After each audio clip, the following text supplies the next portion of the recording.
Welcome to Weekend 101, your chance to have a look back at the essential news tidbits this week. We start with the ANC elective conference in Mangaung that gets underway this weekend. Some of the 4,500 delegates that are expected at the meeting have started gathering in the Free State ahead of the start of the conference on the 16th of December. On Thursday, Deputy President Kgalema Motlanthe officially announced that he will be accepting the nomination for the presidency of the ANC and will square up against the incumbent Jacob Zuma in Mangaung. Now that's important because it's the first real indication that there will be a contest at this conference and what has largely been billed as an organised meeting where the current status quo of the ANC will remain. Even so, based on the overwhelming branch support that Zuma has received in the run-up to this conference, he's virtually assured a second 5-year stint as ANC president. This will pretty much translate into a further 7 years of President Jacob Zuma's rule up until the 2019 general election. That's right, I said another 7 years. Now moving over to somewhat more somber news, former President Nelson Mandela is still in hospital 6 days after he was admitted to Military 1 Hospital in Pretoria for an ongoing respiratory infection. The presidency have said that Mandela is responding well to treatment and have asked South Africans not to worry about the former statesman's condition.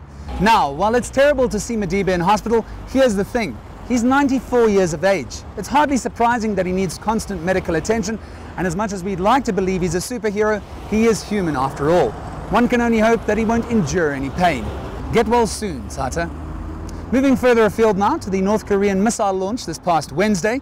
The Asian country claimed that they were putting up a weather satellite into orbit, but it's been largely seen as a test of technology that could one day deliver a nuclear weapon as far afield as the United States.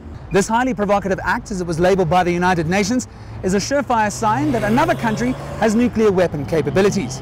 I mean, since when does a country with a GDP per capita of less than $2,000 need expert weather analysis when they're battling to feed their people?